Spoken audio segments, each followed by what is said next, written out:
Swayam Prabha. Digital India. Educated India.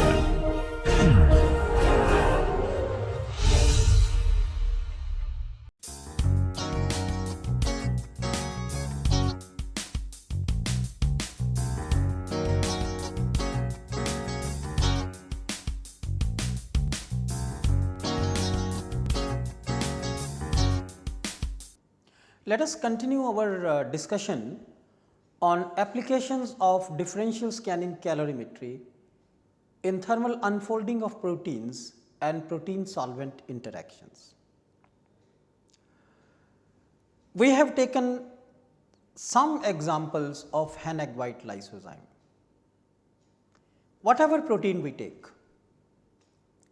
the conformational stability of a protein is decided by the solvent environment also. And one way you can alter the conformational stability of a protein is by changing the pH. What happens when you change the pH? When you change the pH, when you increase the pH or decrease the pH tremendously, it will affect the conformation of the protein. If you lower the pH to a large extent, then many amino acid residues will have positive charges protonated, and excess positive charge will lead to repulsion and lead to the denaturation of the protein. And similar thing may happen at the other extreme of pH. So, definitely pH may affect or will affect the thermal unfolding of protein, or that means it will affect the conformational stability of protein. Let us take a look at the slide. What is the effect of pH on thermal stability of a protein? I am showing here two differential scanning calorimetric profiles. One is for the protein Barnase, this one on the left hand panel, and the other is for ubiquitin, this is on the right hand panel. And you can clearly see that when pH is changed from 1.8 to 5.5 or higher, there is a continuous increase in the thermal stability of the protein. Every protein will have its optimum activity under certain conditions, at a certain combination of pH, temperature, etc. And similarly, if we look at the transitions for ubiquitin, when you change the temperature from 2 to 4, we see a consistent increase in the thermal stability. And actually, if you see in both the panels, the increase in thermal stability is also associated with the area under the curve. In other words, the increase in thermal stability is also leading to an increase in the calorimetric enthalpy of unfolding. Obviously, if the conformational stability of the protein is strengthened, the calorimetric enthalpy will also be more, because the process will become more endothermic. You will require more heat to overcome those additional interactions. What else we can derive from this? We will discuss it a bit later, but let us see from the differential scanning calorimetric profile, what are the various thermodynamic parameters we can get more than those what we get at the transition temperature. Let us look at this question, which is Hennig-White lysozyme unfolds at 55 degree centigrade at pH 2. The experimentally observed calorimetric enthalpy is 400 kilojoules per mole, and the heat capacity of the protein increases by 10 kilojoules per Kelvin per mole at the transition temperature. Calculate the values of delta G naught, delta H naught and delta S naught associated with the unfolding of the protein at 40 degrees centigrade. Comment on the values of these thermodynamic parameters.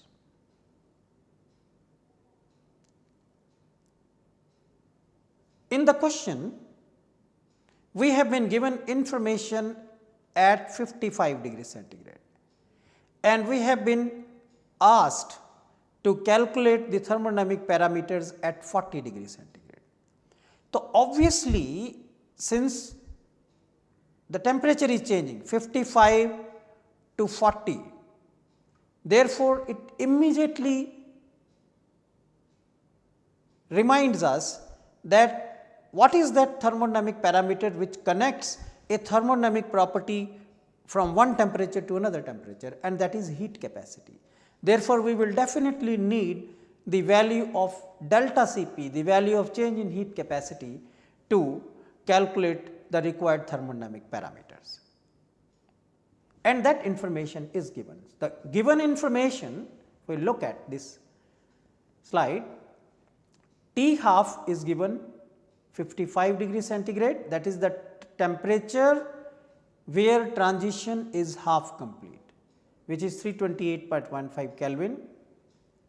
Calorimetric enthalpy is given as 400 kilojoules per mole and delta Cp is given as 10 kilojoules per Kelvin per mole.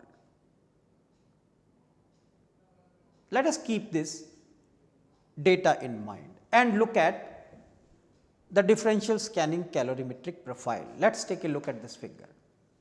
We are given the information on T half, we are given the value of calorimetric enthalpy and we are given the value of delta Cp. Now, let us do some derivation. The process under consideration is native state going to denatured state, and for this I can write equilibrium constant as concentration of denatured state divided by the concentration of native state. I am assuming the activities to be same as concentration. In other words, I am assuming that the solution is very dilute. Now, at a temperature where half of the reaction is over, K will be equal to, if half of the reaction is over, that means both the concentrations are same. Once again, T half is the temperature where half of the transition is done. That means the concentration of denatured state and concentration of native state when half the reaction has taken place is 1. So, therefore, delta G naught is equal to minus R T half log K will be equal to minus R T half log 1, and this is 0.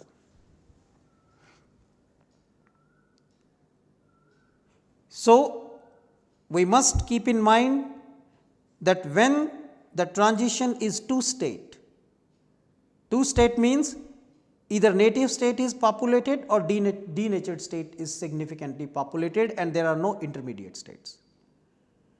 And when the reaction is half complete, K is equal to 1, that means at the transition temperature, the standard reaction Gibbs energy, that change is 0, but only for two state process. And if I now use this expression, delta G naught is equal to delta H naught minus T delta S naught, and since this is 0, I can write delta S naught at T half will be equal to delta H naught at T half divided by T half. This equation I am rewriting because delta G naught is 0, therefore, delta S naught at T half is delta H naught at T half divided by T half. Okay. With these, now I can write temperature dependence.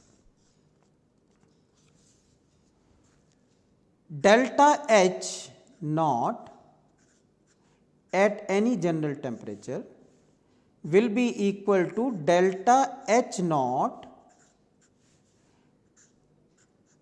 at T half plus delta Cp into T minus T half. This is Kirchhoff's law. That is, if I know the enthalpy of unfolding at transition temperature, if T half I am calling as transition temperature, and then since I know delta Cp, I can calculate delta H at any other temperature. Then let us recall delta S naught at any temperature will be equal to delta S naught at T half plus delta Cp log T by T half. This equation we have discussed many times, that entropy at any temperature is entropy at a reference temperature plus Cp log T by T reference temperature, and I am introducing just deltas in that equation.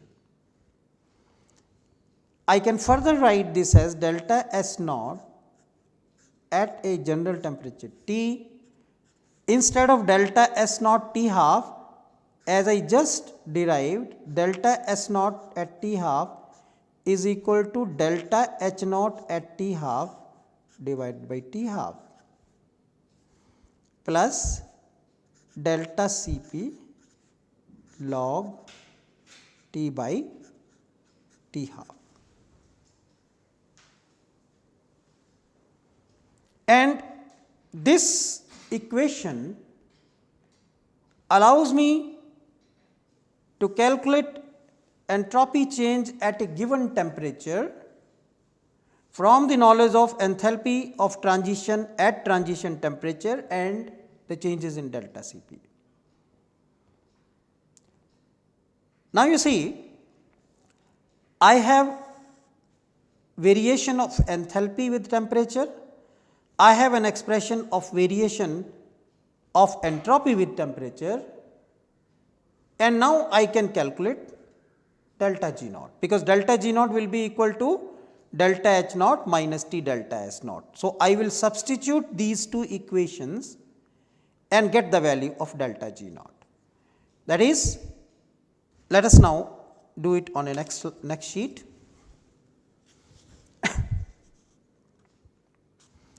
So, delta G naught at any temperature T will be equal to delta H naught at that temperature minus T delta S naught at that temperature. Now, I will substitute for delta H and delta S. So, delta G naught at any temperature will be equal to delta H naught, that will be delta H naught at T half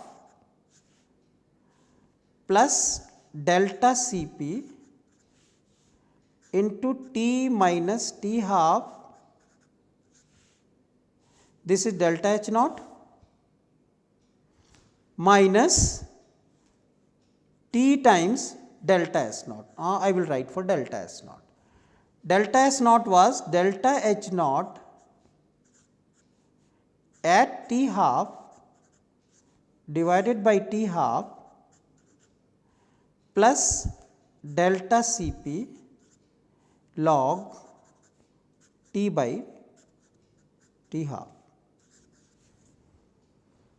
Once I solve this, I get delta G naught at any temperature is equal to delta H naught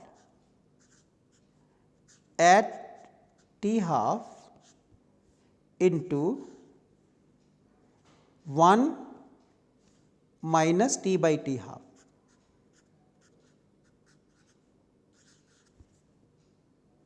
Plus then I have delta Cp, and inside I have T minus T half, T minus T half minus T into log T by T half. Delta H naught into 1 minus T by T half plus delta Cp, T minus T half will come here, and then minus T log T by T half will come from this. So, I have an expression for temperature dependence of standard reaction Gibbs energy.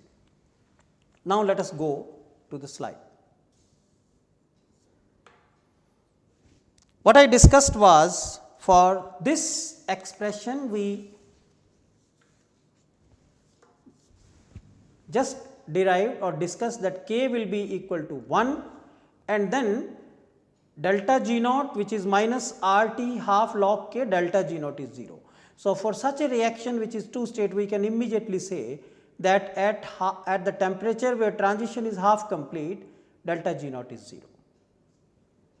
And then we discussed how to get delta S naught and how to get delta H naught, delta S naught at any temperature, and eventually we came up with this expression delta G naught at any temperature in terms of delta H naught and delta Cp.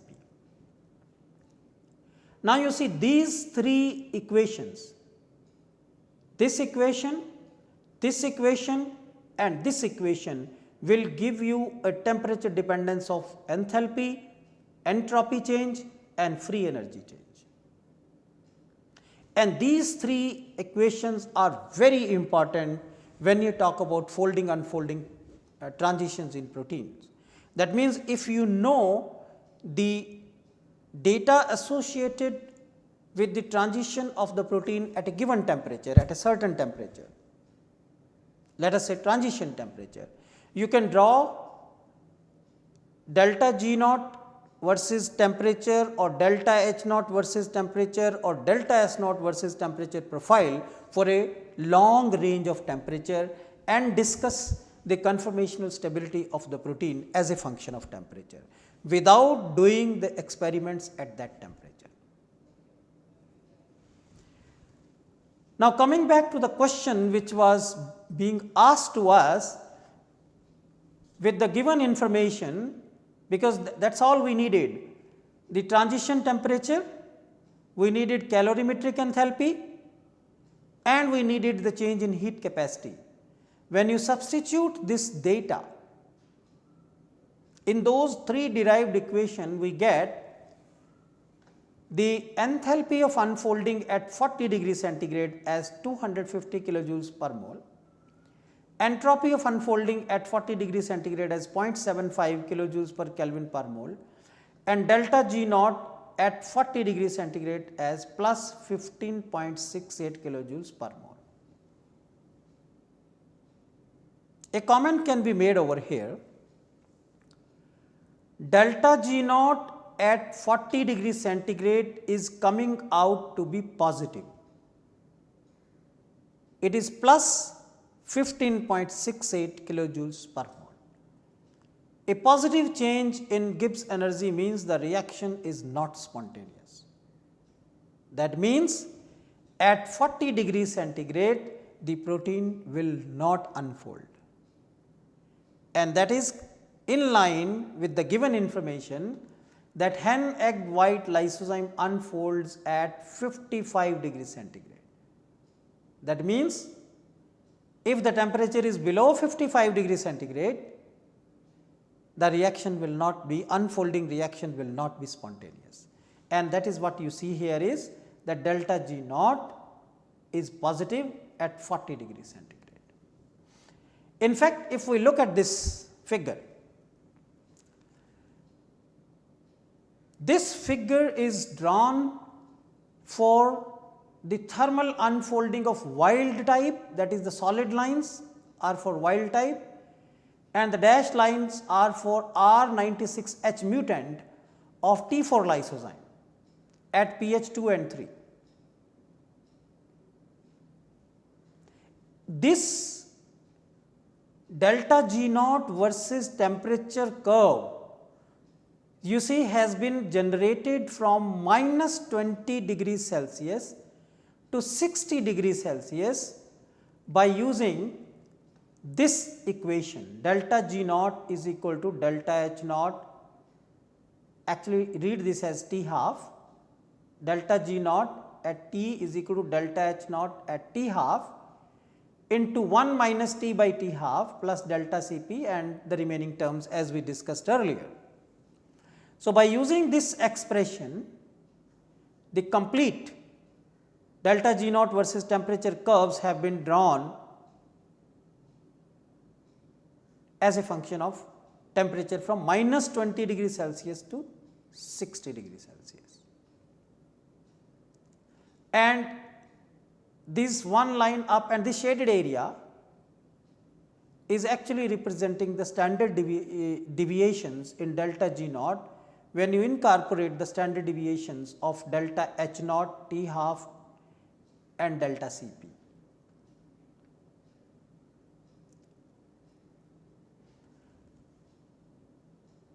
According to this equation or in general based upon our previous discussion, the value of delta G naught should be 0 at transition temperature for a two state transition. And you see, you draw a line at 0. Wherever this line crosses the delta G naught curve, that should be the transition temperature. So, at pH 2 for the mutant the transition temperature is this. For the wild type T4 lysozyme at pH 2 transition temperature is this. At pH 3 for the mutant transition temperature is this, and for the wild type at pH 3 the transition temperature is this. At pH 2, sometimes one may see two transition temperature and these two transition temperatures respectively corresponding to,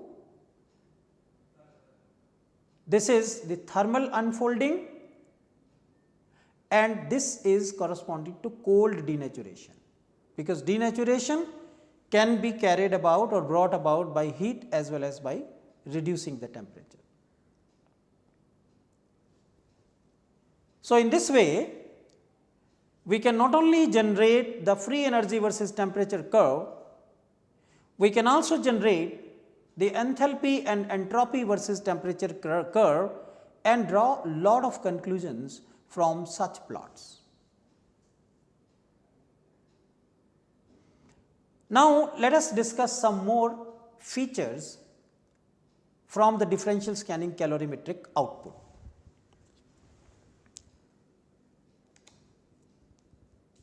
Let us consider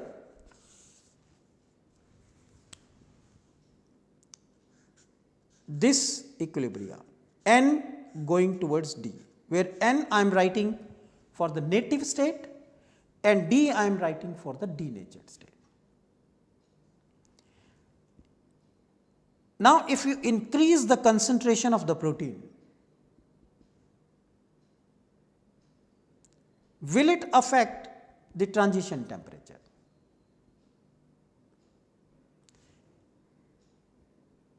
If we look at this stoichiometry of the reaction, it is N going to be 1 mole of native state producing 1 mole of denatured state. According to Le-Chatelier principle, if you increase the concentration of the protein to begin with, concentration of protein increasing means you are increasing the concentration of the native state. It should not affect the transition temperature at all, because it is not going to affect the equilibrium composition.